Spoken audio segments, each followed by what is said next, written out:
सभी साथियों का मैं इस महाराष्ट्र के ऐतिहासिक भवन में स्वागत करता हूं। ये ऐतिहासिक भवन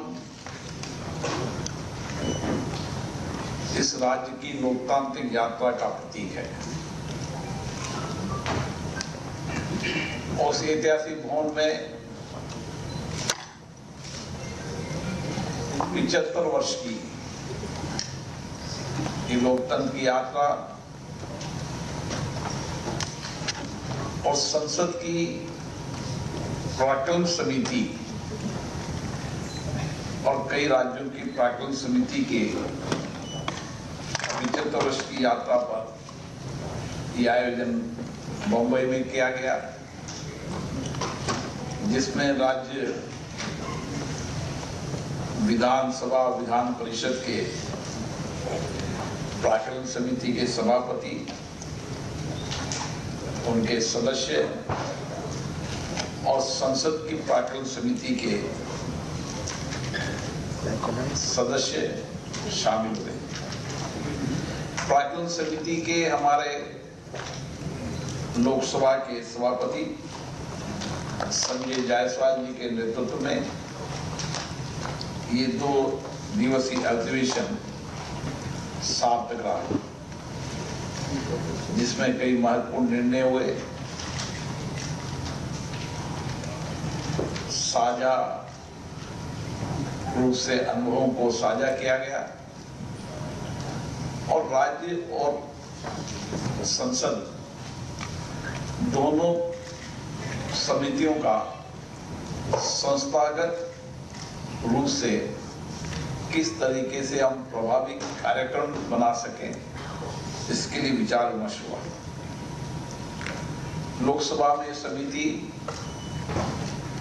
1950 से अस्तित्व में आई और इस समिति का उद्देश्य वित्तीय अनुशासन, प्रशासनिक सुधार, सरकारी खर्चों में मित्रता और जिस मद के लिए बजट में आवंटन किया है उसकी समीक्षा और उस बजट के सामाजिक आर्थिक कल्याण का मूल्यांकन इस समिति का मेन उद्देश्य है। राज्यों में भी कमोबेश इसी तरह का कार्यक्रम समितियों का रहता है। लोकसभा की प्राक्कलन समिति ने इस 75 वर्ष की यात्रा में 1000 से अधिक प्रतिवेदन प्रस्तुत किए। विशेष रूप से संसद की समिति ने प्रशासनिक सुधार और सरकारी दक्षता के लिए महत्वपूर्ण काम किए। कुछ महत्वपूर्ण निर्णय, फैसले, ऐतिहासिक फैसले भी हुए। उसमें रेल गेज नीति, जलवायु परिवर्तन, गंगा पुनरुद्धार, भारत माला, एम्स, खेलो इंडिया और ईवी नीति जैसे कई सिफारिश की गई। Shyam steel flexi strong TMT बार, ये स्ट्रॉन्ग के साथ फ्लेक्सिबल भी है। आपदा मुसीबत कोई भी आए, ये घर को अटूट बनाए। जब टीएमटी फ्लेक्सी स्ट्रॉन्ग, तो घर रहे हमेशा के लिए स्ट्रॉन्ग। और लोकसभा और राज्यसभा की प्राक्कलन समिति जो सिफारिश करती है, उस सिफारिश में लोकसभा में कई राज्यों में 97% सिफारिशें सरकार ने मानी। आने वाले समय में इन सिफारिशों को हम और नीतिगत रूप से बेहतरीन बनाएं, इनकी कार्यकुशल समिति की और बेहतर हो, संसद सदस्य और विधानसभा सदस्यों की कार्यदक्षता में और बेहतरीन दक्षता हो। टेक्नोलॉजी के युग के अंदर किस तरीके से टेक्नोलॉजी का उपयोग कर हम राज्य और केंद्र में वित्तीय पारदर्शिता, जवाबदेही, शासन में पारदर्शिता और उत्तरदायित्व के साथ काम कर सके। इस 2 दिवसीय सम्मेलन में प्रशासन में दक्षता और मित्रता और बजट अनुमानों की प्रभावी निगरानी, ये विषय इस 2 सम्मेलन में हुआ। 23 राज्यों और केंद्र शासित प्रदेशों के 109 प्रतिनिधियों ने भाग लिया और भारत की संसद के 22 संसद सदस्यों ने भी इस प्रकरण समिति में भाग लिया। इस सम्मेलन के उद्घाटन समारोह में राज्य के मुख्यमंत्री, उप मुख्यमंत्री इस सम्मेलन में आए। समापन में महामहिम राज्यपाल CP राधाकृष्णन जी ने इस सम्मेलन को संबोधित किया। हम उन सभी का आभार प्रकट करते हैं। 2 दिवसीय सम्मेलन के अंदर लोकसभा सचिवालय, राज्य विधानसभा सचिवालयों ने मिलकर इसकी में सहयोग किया और सभापति संजय जायसवाल जी ने 2 दिन तक और हमारे राज्यसभा के उप सभापति 2 दिन तक लगातार इस सम्मेलन में लोगों की चर्चा संवाद सुनी और कुछ विचार विमर्श से कुछ निर्णय और फैसले भी हुए। विशेष रूप से उसमें बजट निगरानी के लिए और पारदर्शिता से काम करना, जवाबदेही से काम करना और सिफारिशें देते हुए सभी स्टेक होल्डरों से व्यापक चर्चा संवाद करना, ताकि हम बेहतर रिपोर्ट बना सकें। उसमें कई राज्यों ने अच्छे काम किए, उन्होंने अपने नवाचारों को भी यहाँ अच्छे विचारों के साथ प्रस्तुत किया, ताकि अन्य राज्य की समितियों भी नवाचारों के साथ अपने अपने राज्यों के अंदर प्राक्कलन समिति को प्रभावी और उत्तरदायी बना सके। इसी के साथ राज्य और केंद्र की समितियों में जो प्रशासनिक जटिलता आती है, उस प्रशासनिक जटिलता को निरंतर संवाद के साथ संस्थागत कार्यक्रम योजना बनाना और आम जीवन में कैसे परिवर्तन ला सकते हैं, इसके लिए भी विचार विमर्श हुआ। इस समिति का मूल उद्देश्य बजट अनुमानों के साथ बजट जिस मद में खर्च किया है उसका सामाजिक आर्थिक मूल्यांकन और समितियां फील्ड में जाकर भी उस मद में खर्च किए, चाहे वो इंफ्रास्ट्रक्चर हो, चाहे सामाजिक कल्याण हो, उसकी भी निगरानी करती है और फील्ड में जाकर उनका मूल्यांकन भी करती है। समिति में कुछ महत्वपूर्ण फैसले भी हुए। विशेष रूप से समिति में AI तकनीकी का उपयोग बढ़ाना, डेटा एनालिसिस और बेहतर करना, समिति की न्यूनतम संख्या तय करना और प्रतिवेदन के मानकों को और बेहतर बनाना। इसी के साथ सम्मेलन में 6 संकल्प भी पारित हुए। बजट की निगरानी को और पारदर्शिता को प्राथमिकता के साथ किस तरीके से बेहतर तरीके से हम कार्यपूर्ण बना कर सकते हैं, इसके बारे में फैसले हुए। समितियों में अनुभव ज्ञान के साझा करने के लिए संस्थागत सिस्टम डेवलप करने का फैसला हुआ। प्रतिवेदन जो संसदीय समितियों ने सदन के पटल पर रख दिए, उसके प्रभावी प्रचार प्रसार, ताकि आम जनता को ये पता चल सके कि संसदीय समितियों के प्रतिवेदनों से क्या प्रभाव पड़ा। समीक्षा कार्यों में लगातार समयबद्धता हो और विशेषज्ञों की और भागीदारी हो। और सम्मेलन में यह भी फैसला हुआ कि लगातार राज्य और केंद्र दोनों मिलकर प्रशिक्षण और अपने अपने सदस्यों की क्षमता निर्माण के लिए भी बेहतरीन तरीके से प्रशिक्षण के कार्यक्रम आयोजित करेंगे। मुझे आशा है कि आने वाले समय में इस सम्मेलन के माध्यम से जो फैसले हुए, निर्णय हुए, उनके माध्यम से संसदीय समितियां और प्रभावी कार्यक्रम की योजना बनाएंगी। विशेष रूप से ब्रिक्स सम्मेलन, 11वां ब्रिक्स सम्मेलन अभी हुआ था। उस ब्रिक्स सम्मेलन में की अध्यक्षता ब्राजील ने की थी। ब्रिक्स में 10 देश ब्राजील, रूस, चीन, दक्षिण अफ्रीका, ईरान, संयुक्त अरब अमीरात, मिस्र, इथियोपिया, इंडोनेशिया के संसदों ने भाग लिया और आर्टिफिशियल इंटेलिजेंसी, वैश्विक व्यापार, अर्थव्यवस्था, अंतर संसदीय और वैश्विक सहयोग, इन विषयों पर भी चर्चा हुई।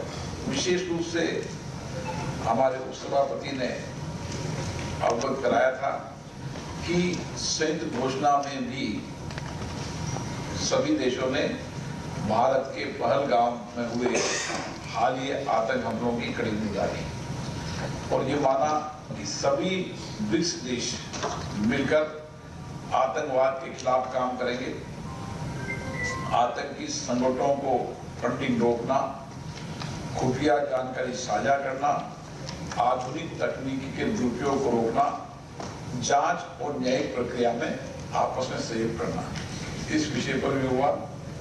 कुछ विषय जो आप जानकारी प्राप्त करना चाहते हैं कि संसद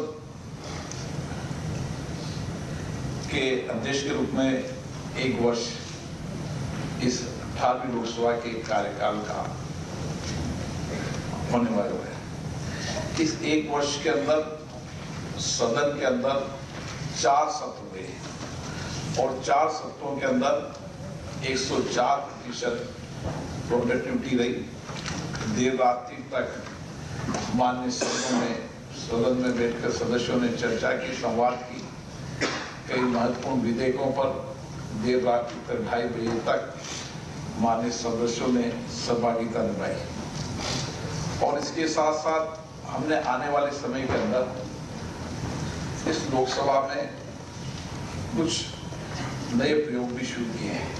विशेष रूप से लोकसभा में AI तकनीक का प्रयोग करते हुए 22 भाषाएं जो ऑफिशियल लैंग्वेज पार्लियामेंट की है, उसमें सटीक और तेज गति से अनुवाद हो सके ताकि आम जनता को अपनी अपनी क्षेत्रीय भाषाओं से संवाद, चर्चा पहुंच सके और माननीय संसद सदस्य भी अपनी क्षेत्रीय भाषा में अपने विचार, अपनी भावनाएं, जनता की अपेक्षाएं, आकांक्षाओं को बता सके और कई मुद्दों पर, नीतियों पर अपना विचार रख सके। इसी के साथ साथ हमने ई-पार्लियामेंट, ई-नोटिस, ई-क्वेश्चन के साथ हमने पार्लियामेंट को पेपरलेस करने के प्रभावी उपाय किए गए। ये स्टाइल का मामला है। रूपा फ्रंटलाइन।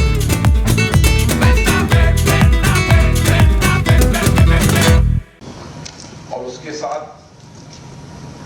वर्ष 1854 से लेकर अभी 18वीं लोकसभा तक हमने सारी डिबेटों को डिजिटाइजेशन कर दिया है। एक प्लेटफॉर्म पर मेटा डेटा से सारी डिबेट, चर्चाएं, विधेयक और प्रमुख मुद्दों पर चर्चा पर हर व्यक्ति पढ़ सकता है। इसी के साथ संसद को डिजिटल संसद बनाने के प्रभावी उपाय किए गए। अब डिजिटल संसद के माध्यम से माननीय संसद सदस्य और देश की जनता उसमें जो कुछ भी अभी तक माननीय सदस्यों ने विचार व्यक्त किए उसको हमने डिजिटल के साथ वीडियो की लाइब्रेरी भी बनाई है और उसमें सभी माननीय सदस्यों के विचारों को जो जब से लाइव कार्रवाई शुरू हुई जब से और उसके बाद पहले आकाशवाणी और दूरदर्शन के फुटेज को हमने कोशिश की है कि उसको भी प्रकाशन करें। हमने लाइब्रेरी को भी डिजिटाइजेशन किया है और उसके साथ मान्य सदस्यों को संवाद, चर्चा, रिसर्च पेपर, अन्य विषय उनके घर तक पहुंच जाए, इसलिए ऑनलाइन के साथ होम डिलीवरी सिस्टम को भी हमने किया है। इस तरीके से संसद में एक कार्यक्रम में माननीय सदस्यों की दक्षता बढ़ सके और वह अपनी दक्षता से लोगों के सामाजिक आर्थिक जीवन में परिवर्तन ला सके, अच्छी चर्चा डिबेट कर सके, डिबेट और चर्चा का उच्चतम स्तर हो, इसके लिए भी लगातार प्रयास करते रहे। जब कोई विधेयक या महत्वपूर्ण विषय होता है उस पर भी हम माननीय सदस्यों को, हमारे विशेषज्ञ हैं, वो विशेषज्ञ समय समय पर कॉन्फ्रेंस करते हैं और विधेयकों के बारे में या महत्वपूर्ण मुद्दों के बारे में जानकारी देते हैं। इस तरीके से कई नवीनतम प्रयोग किए हैं, जिसमें विशेष रूप से डिजिटल उपस्थिति। आने वाले समय के अंदर हम सभी कामों को डिजिटाइज करने और पेपरलेस की तरफ बढ़ चुके हैं, चाहे बजट हो, चाहे अन्य पेपर हो, और सभी पेपरों को भी हम 22 भाषाओं के अंदर माननीय सदस्यों को उपलब्ध कराएं। हम मानते हैं कि देश की विविधताएं, भाषा की विविधताएं, खान पान की विशेष विविधताएं, राजनीतिक विचारों की विविधताएं हैं।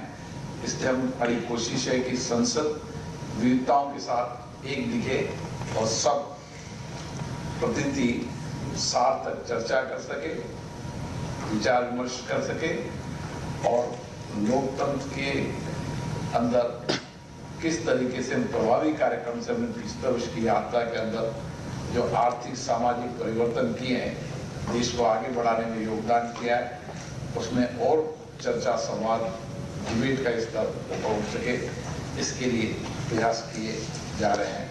बहुत टाइट हो जाएगा, बोल दो, बहुत टाइट हो जाएगा। ठीक, मैं इस विषय पर मैं चाहूँगा कि कुछ डिप्टी चेयरमैन राज्यसभा बताएं और हमारे संजय जायसवाल जी बताएं। बस एक बार विशेष रूप से कहना चाहता हूँ कि इस सम्मेलन आयोजित करने के लिए मैं इस महाराष्ट्र विधानसभा के अध्यक्ष श्री राहुल जी, श्री राम शिंदे जी और राज्य के मुख्यमंत्री देवेंद्र फडणवीस जी को धन्यवाद देता हूं, जिन्होंने अच्छा आयोजन किया, अच्छे वातावरण में सार्थक चर्चा हुई और चर्चा और संवाद के अंदर सक्रिय भागीदार भी रही। इसके लिए मैं विधानसभा सचिवालय को धन्यवाद देता हूं। हमारे लोकसभा राज्य सचिवालय ने भी इसमें सहयोग किया और आशा करते हैं कि इस तरीके से संसदीय समितियों की चर्चा संवाद से हम संसदीय समितियों के और उपयोगी बना पाएंगे और शासन प्रशासन में और पारदर्शिता, जवाबदेही ला पाएंगे। धन्यवाद। धन्यवाद आदरणीय अध्यक्ष जी। महज एक चीज मैं जोड़ना चाहूंगा।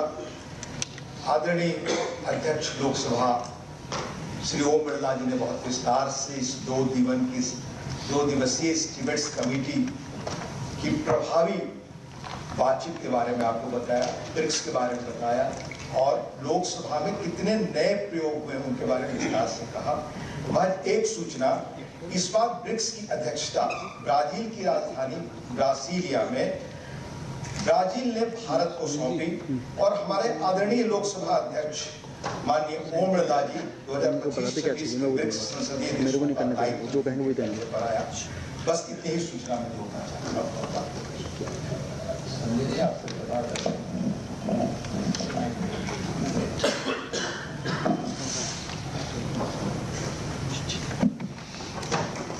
माननीय अध्यक्ष लोकसभा के मार्गदर्शन में यह पूरे कार्यक्रम को हमने आयोजित किया। 30 राज्यों के पीठासीन अधिकारी जो एस्टिमेट्स कमेटी के चेयरमैन हैं वो मौजूद थे।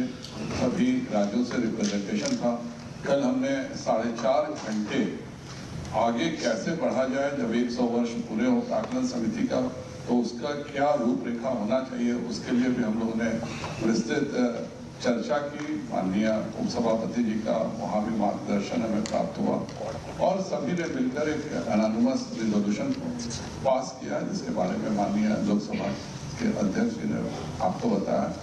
मैं पुनः माननीय लोकसभा अध्यक्ष जी को और विधानसभा के महाराष्ट्र के अध्यक्ष जी, विधान परिषद के अध्यक्ष जी को बहुत आभार व्यक्त करता हूँ कि उनके मार्गदर्शन और इससे पूरे कार्यक्रम में यह एक पहली बार ऐतिहासिक बैठक हुई है और प्राक्कलन समितियां आगे कैसे कार्य करें उसके जो 6 निर्णय हुए हैं उन सबों को हम राज्यों में भी राज्य के विधानसभाओं के स्पीकर से मिलकर के अनुरोध करेंगे कि उन सभी के अच्छे से अडॉप्ट किया जाए। बहुत बहुत धन्यवाद।